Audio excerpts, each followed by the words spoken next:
Mari bersama-sama kita berkatakan dengan iman Mazmur 91 sebagai doa kita.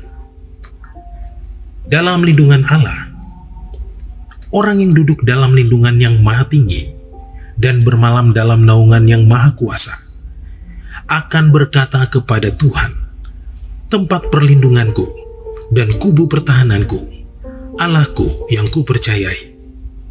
Sungguh, Dialah yang akan melepaskan engkau dari jerat penangkap burung, dari penyakit sampar yang busuk.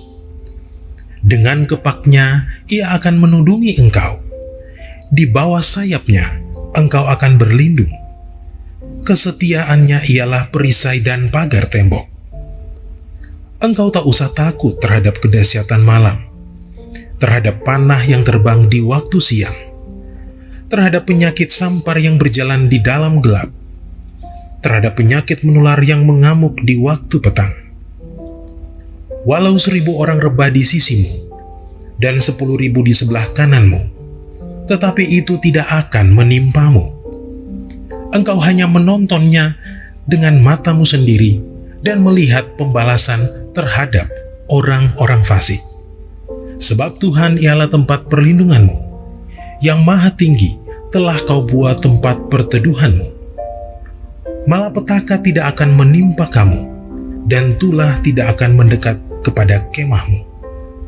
Sebab malaikat-malaikatnya akan diperintahkannya kepadamu untuk menjaga engkau di segala jalanmu.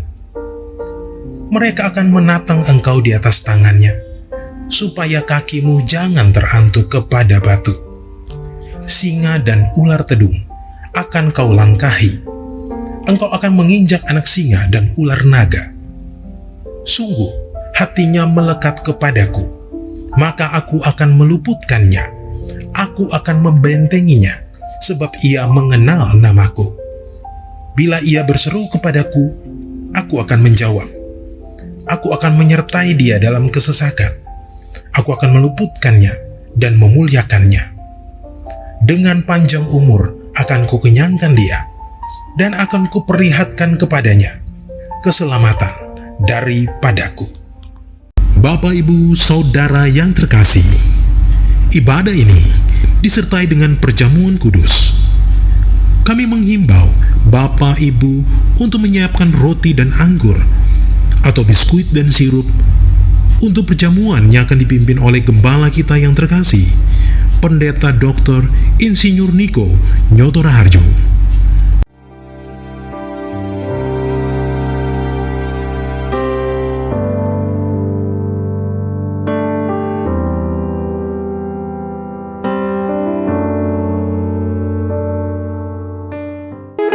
Haleluya. Mari yang ada di rumah-rumah sama-sama kita berikan tepuk tangan buat Tuhan Allah kita. Sama-sama kita bersorak buat kasih Tuhan. Dari hari ke hari rahmat-Nya tak pernah habis.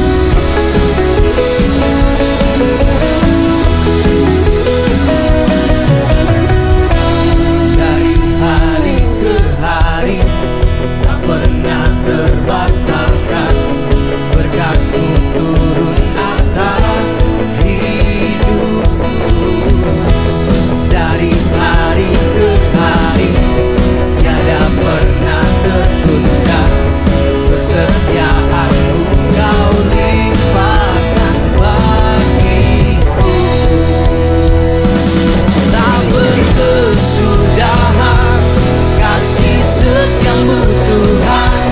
Rahmat-Mu tak pernah habis dari hari-hariku. Tangan-Mu yang perkasa, besar kejayaan-Mu, selalu menopang hidupku, selalu pegang erat tanganku. Sama-sama berikan tepuk tangan buat Yesus, Allah yang perkasa dan hebat. Sorakan haleluya. Worship you Jesus. Sing to Him. Dari hari ke hari tak pernah terbatalkan. Berkat-Mu turun atas hidupku. Dari hari ke hari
Sebelum lebih lagi kita masuk dalam pujian penyembahan dan firman Tuhan, bersama-sama kita deklarasikan Pentakosta ketiga.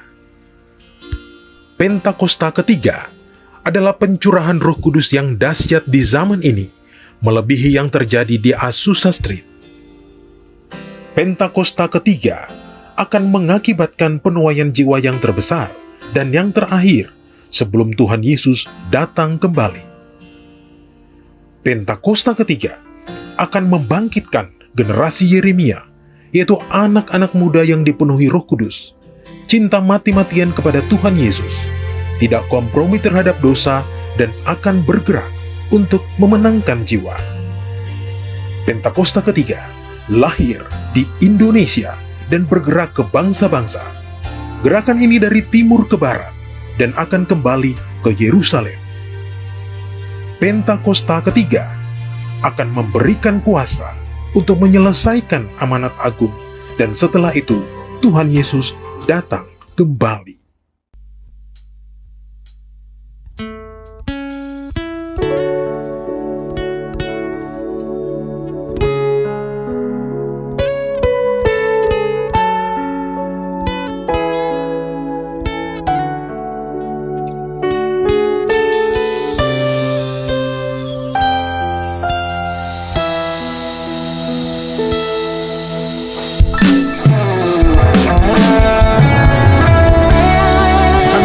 Bawa sembah kami, bawa hidup kami ya Tuhan, untuk memuliakan Engkau ya Bapa.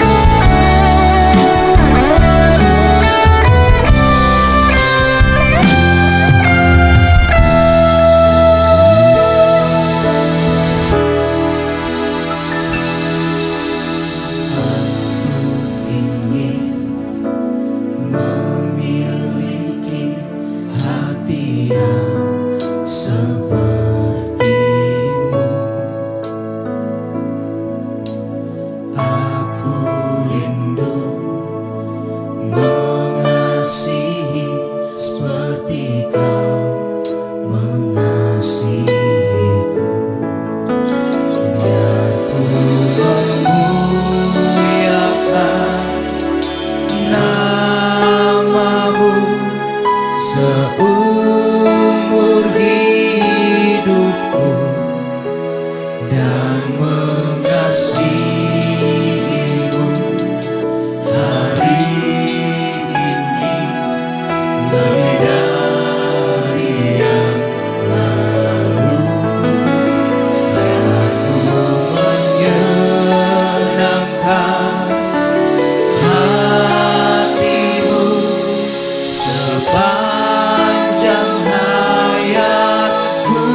mengasihimu hari ini lebih dari yang lalu, dan ku menyenangkan hatimu sepanjang hayatku.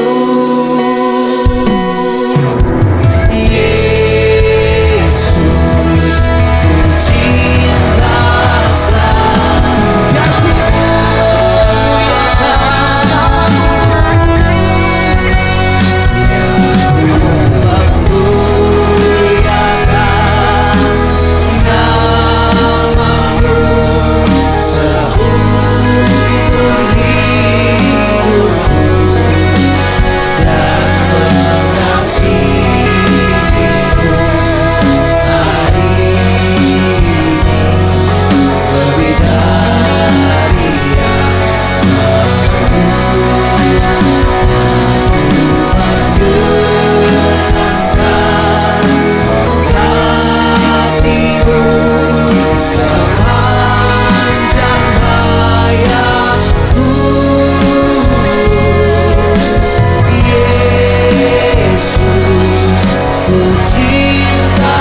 Shalom semuanya. Menurut penanggalan Ibrani, pada tanggal 26 September 2022, kita sudah memasuki tahun 5783 atau P Gimel. 10 hari pertama dari permulaan tahun P Gimel, yaitu dimulai dari tahun baru yang disebut dengan Rosh Hashanah, sampai kepada perayaan Yom Kippur atau Hari Raya Pendamaian. Bangsa Yahudi selama 10 hari melakukan apa yang disebut dengan 10 hari pertobatan atau 10 days of repentance. Menurut tradisi bangsa Yahudi, pada saat Rosh Hashanah terbukalah 3 kitab, yaitu yang pertama, kitab kehidupan bagi yang sepenuhnya saleh. Yang kedua, kitab kematian bagi yang sepenuhnya fasik. Yang ketiga, kitab ketiga bagi orang yang hidup di antara kesalehan dan kefasikan. Dan nasib mereka semua akan ditangguhkan hingga Yom Kippur tiba. Apabila mereka akan melakukan hal yang saleh, mereka akan tercatat dalam kitab kehidupan. Apabila tidak, mereka tercatat dalam kitab kematian. Mayoritas orang masuk dalam golongan ini, yaitu hidup di antara kesalehan dan kefasikan. Masa 10 hari tersebut dipakai sebagai kesempatan bagi kebanyakan orang Yahudi untuk melakukan hal-hal yang saleh agar nama mereka dapat tertulis dalam kitab kehidupan. Dengan kata lain, setiap tahun mereka perlu melakukan sesuatu supaya selamat. Untuk itu, dalam masa 10 hari, mereka melakukan 3 hal, yaitu bertobat, berdoa, dan bersedekah. Pada saat ini, kita tidak mengikuti tradisi Yahudi tersebut. Tetapi pada prinsipnya, ketiga hal tersebut, yaitu bertobat, berdoa, bersedekah, adalah baik dan perlu dilakukan hari-hari ini dengan motivasi dan pemahaman yang benar. Kita melakukan ketiga hal ini bukan untuk mendapatkan keselamatan, tetapi sebagai respon terhadap anugerah keselamatan yang sudah diberikan melalui pengorbanan Tuhan Yesus di kayu salib. Pastor D dari Perth, seorang hamba Tuhan yang banyak mendoakan saya, yang nubuatannya saya lihat tajam pada bulan Agustus 2022 yang lalu, yaitu sebelum tahun 5783, bernubuat untuk saya agar memperhatikan apa yang terjadi di antara Rosh Hashanah dan Yom Kippur. Ternyata Tuhan membukakan seperti yang dituliskan di atas. Jadi hari-hari ini kita harus banyak koreksi diri, bertobat, berdoa, dan memberi sedekah bagi mereka yang kekurangan. Pastor D ini juga mendapatkan bahwa di tahun 2023, Tuhan akan kembali menggoncangkan bangsa-bangsa di dunia. Dan Tuhan meminta agar kita menyiapkan persediaan. Bukan untuk kita, tetapi untuk bersedekah kepada orang-orang yang mengalami kesulitan. Kita yang sungguh-sungguh dengan Tuhan akan diberkati secara finansial. Haleluya! Memasuki tahun 5783 atau P Gimel, kita akan melihat kasih karunia Tuhan yang luar biasa yang akan dicurahkan kepada kita yang sungguh-sungguh mencari Tuhan. Namun bersama dengan itu akan ada pembersihan di rumah Tuhan dan penghakiman terhadap dunia ini. Tuhan akan mengungkapkan dosa-dosa yang tersembunyi. Tidak ada sesuatu pun yang tertutup yang tidak akan dibuka. Dan tidak ada sesuatu pun yang tersembunyi yang tidak akan diketahui. Apa yang kita katakan dalam gelap akan kedengaran dalam terang. Dan apa yang kita bisikkan ke telinga di dalam kamar akan diberitakan dari atas atap rumah. Karena itu, ini waktunya kita koreksi diri. Bertobat, jangan menyembunyikan dosa. Akui di hadapan Tuhan. Sesuai dengan 1 Yohanes 5 ayat 16 dan 17. Dikatakan, ada dosa yang mendatangkan maut, dan ada dosa yang tidak mendatangkan maut. Dosa yang tidak mendatangkan maut adalah dosa yang diakui. Sedangkan dosa yang mendatangkan maut adalah dosa yang tidak diakui. Saya akan ingatkan, Tuhan Yesus sangat mengasihi kita semua. Dia tidak ingin kita binasa. Karena itu, sekali lagi Tuhan mengingatkan kita melalui hal-hal yang dilakukan oleh orang Yahudi di antara Rosh Hashanah dan Yom Kippur agar mereka diselamatkan, yaitu bertobat, berdoa, dan bersedekah. Sekali lagi saya ingatkan, bertobat, bertobat, bertobat. How I love you, Lord. I love you, Lord, with all of my heart. I love you, Lord. How I love you, Lord. I love you, Lord. Forever I love you, Lord. Jesus, Jesus, you are the one I love. Jesus, Jesus, forever I love you, Lord.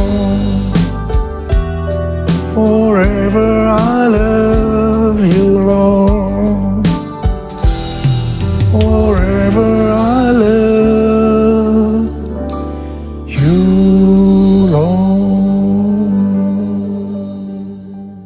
Pada tanggal 12 sampai dengan 14 Oktober yang lalu, ada konferensi Pentakosta sedunia atau yang disebut dengan Pentecostal World Conference di Seoul, Korea Selatan. Pentecostal World Fellowship adalah salah satu aras dunia untuk aliran Pentakosta, dengan Billy Wilson sebagai chairman. Billy Wilson juga adalah co-chair Empower 21 dan presiden dari Oral Roberts University. Tema dari konferensi ini adalah Pentecostal Revival in the Next Generation yang diselenggarakan oleh Yoido Full Gospel Church. Ini adalah gereja yang didirikan oleh almarhum Yong Hee Cho dan sekarang sebagai gembala sidangnya adalah Yong Hun Lee. Pada tanggal 14 Oktober 2022, jam 10 sampai jam 12 siang, diadakan KKR doa di dekat DMZ Peace Park yang berada di perbatasan Korea Selatan dan Korea Utara. DMZ ini merupakan daerah demilitarisasi di mana tidak ada kegiatan militer. Merupakan daerah netral, bukan milik Korea Selatan ataupun Korea Utara. Tanah ini lebarnya sekitar 4 km dan panjangnya sekitar 250 km. Acara KKR doa ini merupakan puncak dari acara konferensi ini. Saya termasuk salah satu pembicara dalam acara ini. Saya berbicara tentang Pentakosta ketiga. Deklarasi Pentakosta ketiga untuk pertama kalinya dilakukan di Seoul, Korea Selatan, dan dihadiri sekitar 20.000 orang. Pada waktu itu saya berkata, Pentakosta ketiga akan memberikan kuasa kepada kita untuk menyelesaikan amanat agung. Saya akan mengingatkan kepada kita semua bahwa tugas utama kita adalah menyelesaikan amanat agung, yaitu menjadikan semua bangsa itu murid Tuhan Yesus. Harap diperhatikan bahwa hanya murid yang bisa memuridkan. Karena itu kita harus menjadi murid Tuhan Yesus. Hanya murid Tuhan Yesus yang masuk surga. Yang percaya katakan amin. Firman-Mu pelita bagi kakiku, terang bagi jalanku. Firman-Mu pelita bagi kakiku, terang bagi jalanku. Waktu ku bimbang dan hilang jalanku, tetaplah kau di sisiku. Dan takkan ku takut asal kau di dekatku, besertaku selamanya.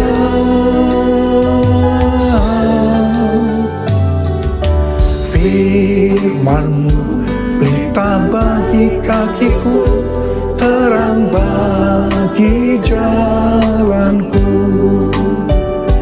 terang bagi jalanku, terang bagi jalanku.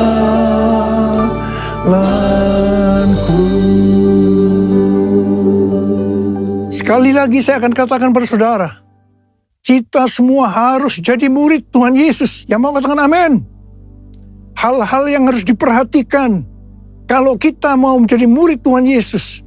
Yang pertama, Rasul Paulus berkata kepada Timotius dalam 1 Timotius 4 ayat 16. Awasilah dirimu sendiri dan awasilah ajaranmu. Bertekunlah dalam semuanya itu. Karena dengan berbuat demikian, engkau akan menyelamatkan dirimu dan semua orang yang mendengar engkau. Ini adalah pesan Tuhan Yesus yang sangat kuat kepada murid-muridnya, yaitu supaya kita menyelamatkan diri kita sendiri dan juga semua orang yang mendengarkan kita. Karena itu, awasilah dirimu dan pengajaranmu. Hal yang harus dilakukan adalah kita harus hidup kudus, tetap peka terhadap pekerjaan dan karunia Roh Kudus, mengajarkan ajaran yang benar, memelihara iman, dan memperhatikan kehidupan rohani. Semua harus dilakukan dengan tekun. Yang kedua, Rasul Paulus juga berkata dalam 1 Korintus 9 ayat 26 dan 27, bahwa aku bukan pelari yang tanpa tujuan, dan juga bukan petinju yang sembarang saja memukul, tetapi aku melatih tubuhku dan menguasainya seluruhnya, supaya sesudah memberitakan Injil kepada orang lain, jangan aku sendiri ditolak. Mengenai melatih tubuh dan menguasai seluruhnya, Rasul Paulus berkata dalam 1 Timotius 4 ayat 7b dan 8, latihlah dirimu beribadah. Latihlah dirimu beribadah. Latihan badani terbatas gunanya, tetapi ibadah itu berguna dalam segala hal karena mengandung janji, baik untuk hidup ini maupun untuk hidup yang akan datang. Kata ibadah dalam bahasa aslinya memiliki arti kesalehan, godliness. Dalam terjemahan Alkitab New International Version atau NIV dikatakan, train yourself to be godly. Latihlah dirimu menjadi saleh. Kata godliness atau kesalehan ini muncul sebanyak 15 kali dalam Perjanjian Baru, di mana 11 kali terdapat dalam surat Rasul Paulus kepada anak-anak rohaninya, yaitu Timotius dan Titus.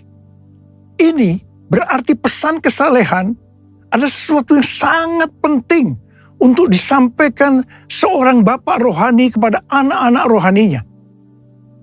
Tuhan lewat para bapak rohani memerintahkan kita untuk melatih diri kita supaya menjadi saleh lewat ibadah yang kita lakukan. Saya pribadi sebagai bapak rohani juga sangat menekankan untuk melatih diri supaya menjadi saleh lewat ibadah yang kita lakukan.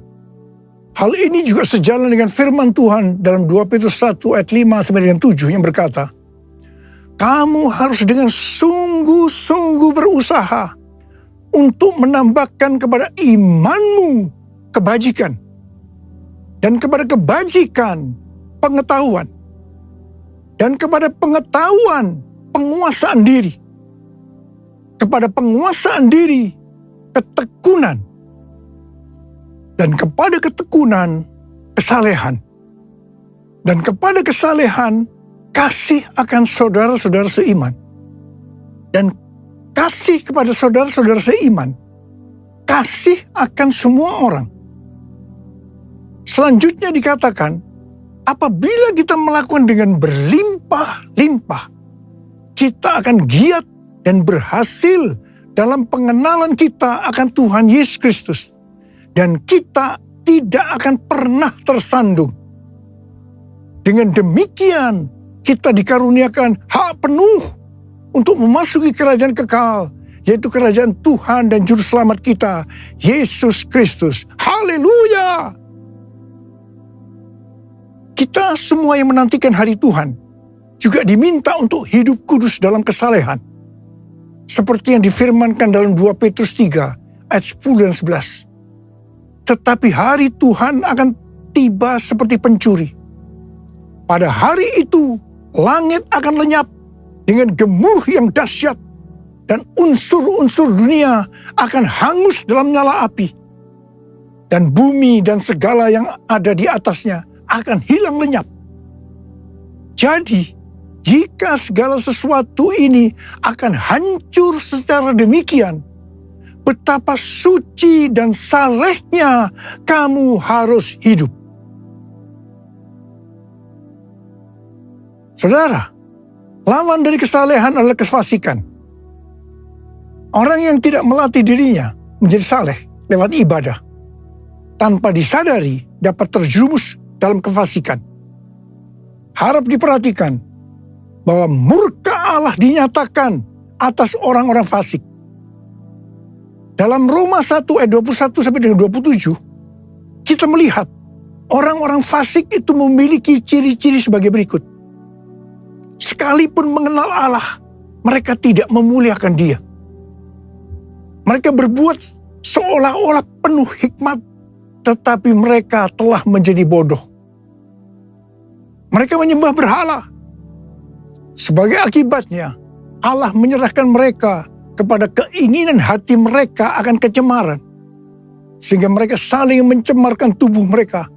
Salah satunya dalam bentuk hubungan sesama jenis atau homoseksualitas. Sebagai Bapak rohani, sekali lagi saya akan mengingatkan, latihlah dirimu beribadah. Bapa, ku persembahkan tubuhku sebagai persembahan yang hidup, kudus, dan yang berkenan padamu, sebagai ibadah yang sejati. Ku sembah Kau Tuhan, ku sembah Kau Tuhan, ku serahkan hidupku kepadamu untuk kemuliaan nama-Mu. Bentuk ibadah dalam Alkitab ada dua, yaitu vertikal, artinya kepada Tuhan, dan horizontal, kepada sesama. Bentuk ibadah secara vertikal meliputi giat berkumpul bersama untuk menyembah.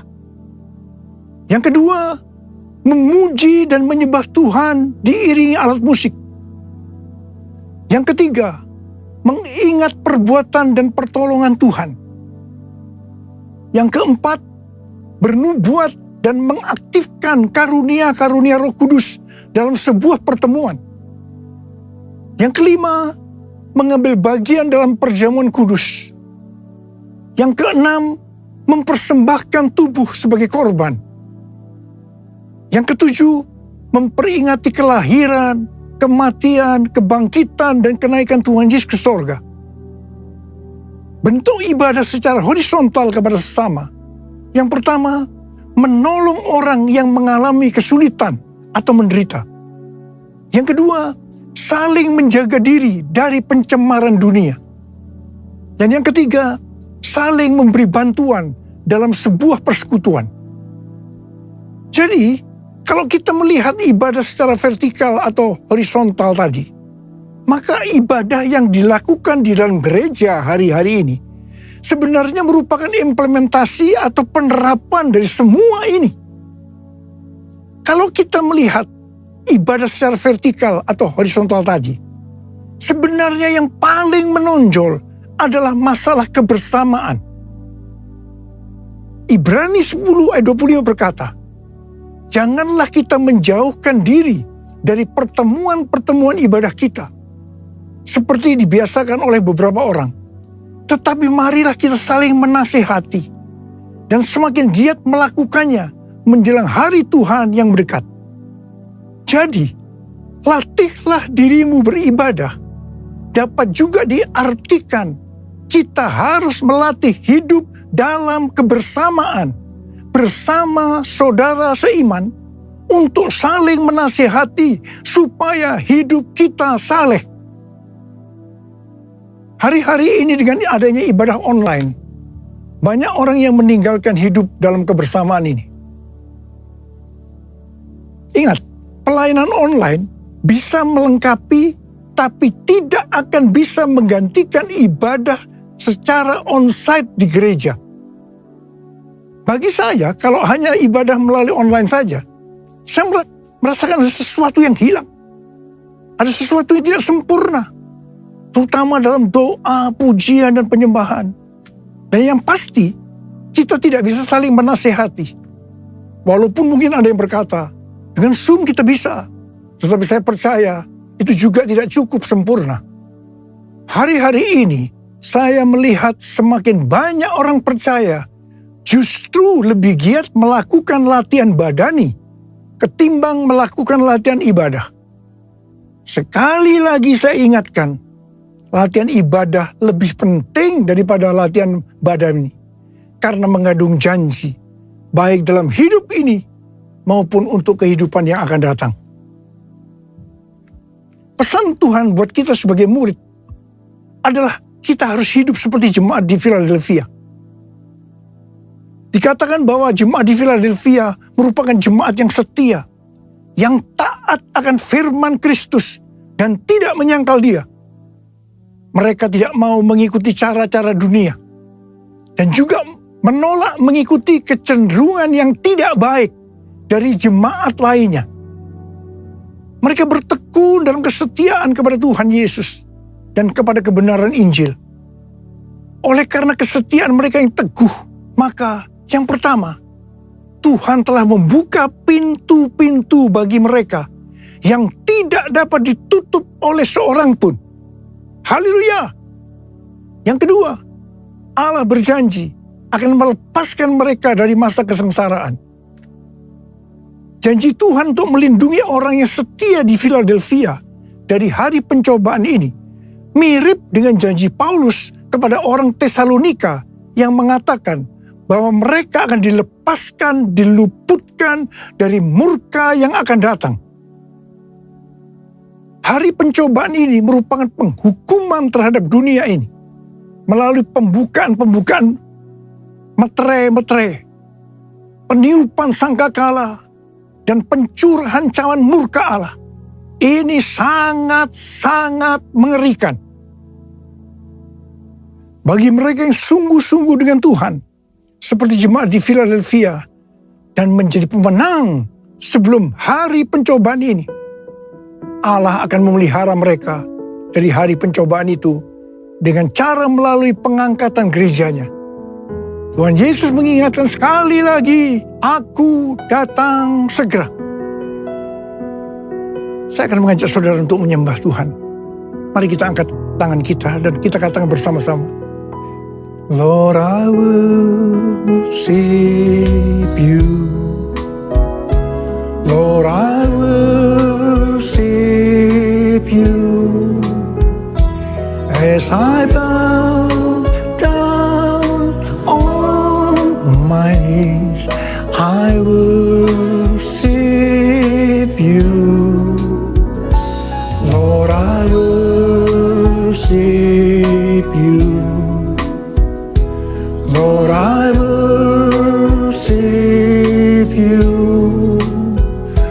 For you are my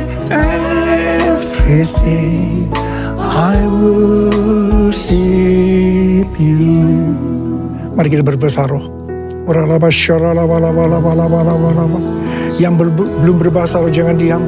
Katakan haleluya, haleluya.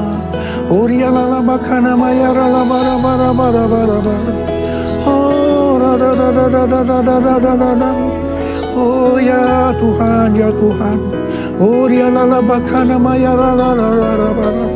Ya Aba, ya Aba, ya Aba, ya Aba. Engkau melihat anak-anakmu sedang mengangkat tangan menyembahmu saat ini, ya Aba. Urapi kami semua, urapi kami semua. Urapi kami semua agar kami mengerti, Tuhan. Mengerti apa yang harus kami lakukan ke depan ini, ya Aba. Tuhan berkati anak-anakmu semua. Tuhan berkati anak-anakmu. Oh,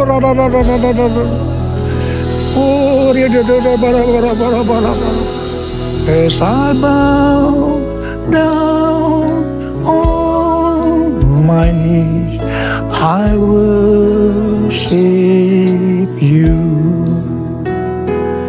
As I bow down on my knees, I worship you.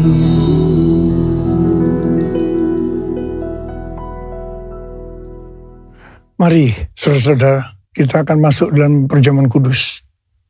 Kita akan mengingat ayat ini. Sebab setiap kali kamu makan roti ini dan minum cawan ini, kamu memberitakan kematian Tuhan sampai Ia datang. Perjamuan kudus adalah perjamuan Tuhan Yesus sendiri. Setiap kali kita masuk dalam perjamuan kudus, Tuhan Yesus selalu mengingatkan kita. Biarlah ini menjadi peringatan akan daku. Biarlah ini menjadi peringatan akan daku. Karena itu, mari kita arahkan hati kita kepada kebaikan Tuhan. Kita akan mengingat kebaikan Tuhan. Mari tundukkan kepala. Bapa, siapakah kami sebelum kami mengenal Engkau? Kami semua orang berdosa. Upah dosa adalah maut, mati. Tapi Engkau yang tidak berdosa telah jadikan dosa oleh karena kami. Engkau harus turun dari surga mulia menjadi manusia. Mati ganti kami dengan penderitaan yang luar biasa. Sungguh kalau kami pikirkan Tuhan betapa baiknya Engkau itu. Kau jadikan kami sebagai anak-anak-Mu. Kau berkati, Kau tuntun, Kau bela, Kau lindungi, Kau ajar kami, ya Aba. Terima kasih. Kau juga tegur kalau kami salah. Terima kasih Tuhan. Itu Engkau ya Aba, itu Engkau ya Aba. Itu Engkau ya Aba. Tuhan akan memberkati kita semua melalui perjamuan kudus. Tapi Tuhan mau kita akan makan dan minum dengan cara yang benar. Karena itu sekarang masing-masing berdoa. Introspeksi. Lihat diri masing-masing. Jangan menyimpan dosa. Kalau ada dosa yang belum diakui di hadapan Tuhan, mari kita akui saat ini. Supaya kita diberkati oleh Tuhan.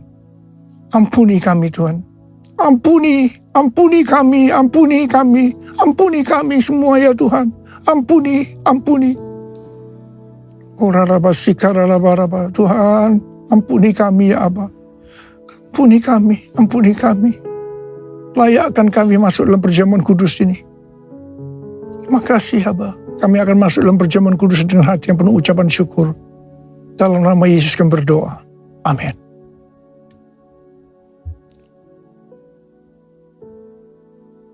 Sekarang mari angkat roti di tangan kanan kita tinggi-tinggi.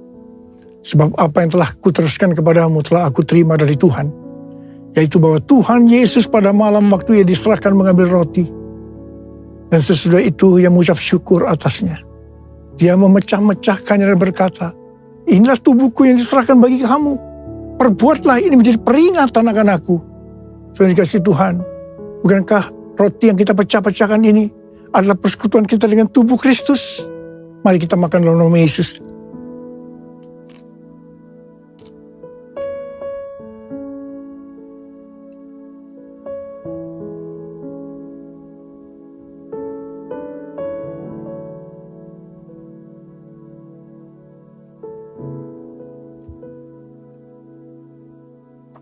Angkat cawan di tangan kanan kita tinggi-tinggi. Demikian juga yang mengambil cawan sesudah makan lalu berkata, cawan ini adalah perjanjian baru yang dimeterkan oleh darahku. Perbuatlah ini setiap kali kamu meminumnya menjadi peringatan akan aku. Sudah dikasih Tuhan.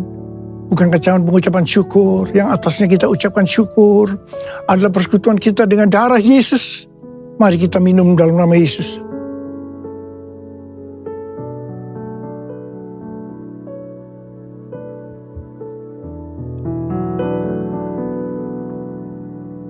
Mari angkat tangan kita.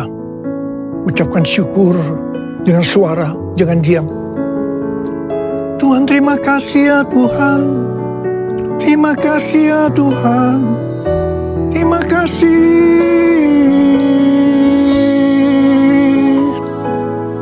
Tuhan, terima kasih ya Tuhan. Terima kasih ya Tuhan.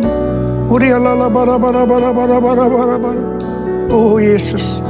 Oh Yesus, oh Yesus, Yesus. Ada berapa banyak di antara saudara yang membutuhkan kesembuhan? Angkat tangan saudara. Angkat tangan saudara. Orang-orang kau melihat tangan-tangan yang terangkat. Mereka membutuhkan kesembuhan. Mereka membutuhkan mujizat Tuhan. Dalam nama Yesus. Sembuh. Sembuh dalam nama Yesus. Sembuh. Sembuh dalam nama Yesus. Oh Tuhan, terima kasih. Mujizat terjadi, mujizat terjadi. Sembuh dalam nama Yesus. Terima kasih. Terima kasih Yesusku. Terima kasih Yesusku. Puji syukur hanya bagi Tuhanku. Terima kasih Yesusku. Terima kasih Yesusku. Puji syukur hanya bagi Tuhanku. Terima kasih Yesusku. Terima kasih Yesusku. Puji syukur hanya bagi Tuhanku. Terima kasih Yesusku. Terima kasih Yesusku. Puji syukur hanya bagi Tuhanku. Puji syukur hanya bagi Tuhanku. Puji syukur hanya bagi Tuhanku.